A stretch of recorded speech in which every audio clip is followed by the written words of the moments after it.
The screen flickers green, a coded digital rain cascades down. A phone call is being traced. We hear cryptic voices, a woman and a man speaking about someone who might be the one. The scene shifts inside a rundown building. A woman in black, Trinity, waits in the shadows. Police officers burst in and attempt to arrest her, but they don't stand a chance. With inhuman precision, Trinity flips, kicks, and dismantles the officers in seconds. She moves like a phantom, her body obeying physics only loosely. When backup arrives, she bolts through the building's narrow staircases and over rooftops, chased by agents, men in suits, emotionless and determined. One of them, Agent Smith, follows relentlessly. She runs and jumps across a massive street gap between buildings. The agent follows and he makes the impossible jump. Shocked, Trinity runs harder, her face filled with fear, not of death, but of being captured. She finds a ringing phone in a phone booth and answers it just as a truck slams through it, and vanishes before the impact. Elsewhere, a man named Thomas lives a double life. By day, he's a lowly programmer at a generic tech firm. By night, he's a hacker known as Neo. Alone in his apartment, Neo sits hunched over his computer. He searches endlessly for one word, the Matrix. He knows something is wrong with the world, he feels it but can't explain it. He gets a message from his screen telling him to follow the white rabbit, because the Matrix has found him. Suddenly, someone knocks at his door. Neo opens it to find a group of partygoers asking for a software disk he sold them. As they leave, he notices a white rabbit tattoo on one of the girls. He hesitates, then chooses to follow. He goes to the nightclub, and there, amidst pulsing music and darkness, he meets Trinity for the first time.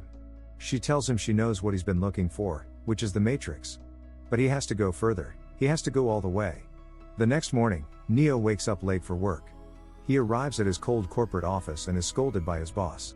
He sits at his desk, the dull world of fluorescent lights and cubicles closing in around him. Suddenly, his phone rings. A mysterious voice warns him that there's people coming for him. He sees them, the agents, moving down the hallway toward his cubicle. The voice tells him to escape, step by step, directing him to the window. Neo tries, but he's terrified, dangling from the side of a skyscraper is too much. He gives up and the agents capture him. They take him to an interrogation room. Agent Smith questions him about his dual life, but Neo refuses to cooperate. Unfortunately, things turn nightmarish. Neo's mouth seals shut, and he panics. They restrain him and implant a squirming metallic bug into his stomach. Suddenly, Neo wakes up in bed screaming. Soon, he receives another call. This time, he's picked up by Trinity and two others in a blacked-out car. At first, he's hesitant. When Switch and APOC try to remove his bug, he nearly leaves the car, afraid it's all some elaborate trap.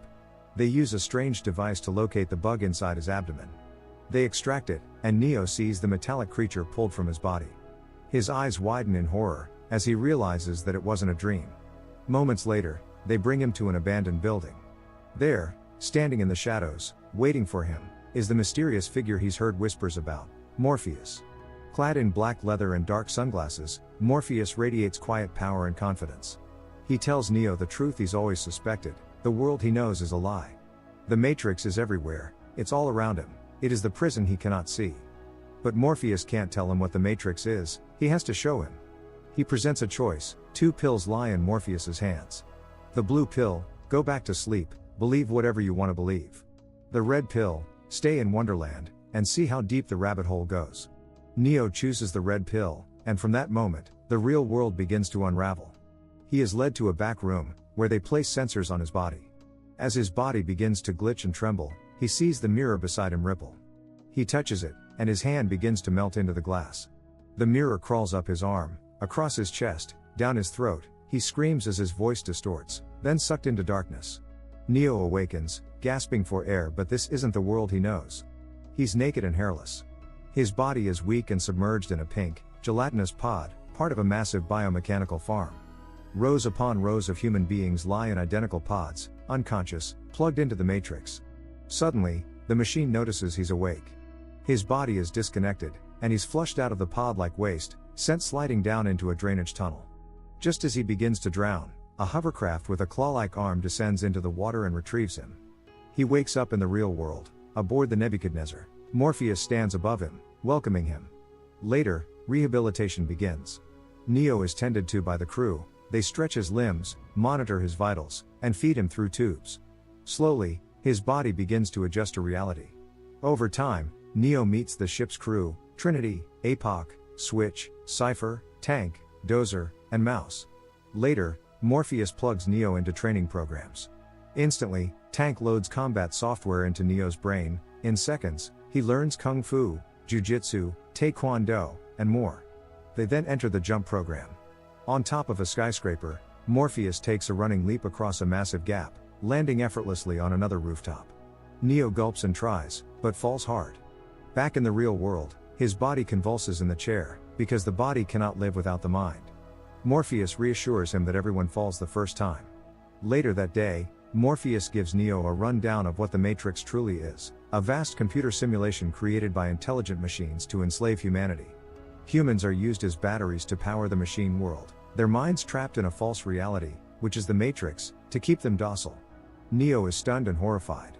Morpheus believes that Neo is the one, a prophesied figure who can manipulate the Matrix, bend its rules, and ultimately destroy it. He was told this by the Oracle, a mysterious figure within the Matrix. Meanwhile, in secret, Cypher is growing restless and bitter. He hates the real world, the cold food, the grim ship, and the truth. He secretly meets with Agent Smith inside the Matrix, betraying Morpheus and the crew. Cypher wants to be put back into the Matrix. He wants to forget everything and live a lie. In exchange, he'll help Smith capture Morpheus. The next day, Neo, Morpheus, and the crew re-enter the Matrix. Their goal is to visit the Oracle, the mysterious woman who guides those freed from the Matrix. She was the one who once told Morpheus he would find the one. Neo, unsure of his place, is nervous. They enter the Matrix through a secure phone line in the city. Dressed in black coats and sunglasses, they blend in with the system but always stay alert, as the agents could appear at any time. They arrive at an unassuming apartment building. Inside, the Oracle's home is warm, humble, almost too normal. Neo waits among potentials, gifted children who may be the one, including a bald boy bending spoons with his mind. He hands Neo a spoon and tells him there is no spoon. Neo looks at the spoon, confused as it seems to bend in his hands. Later, he meets the Oracle.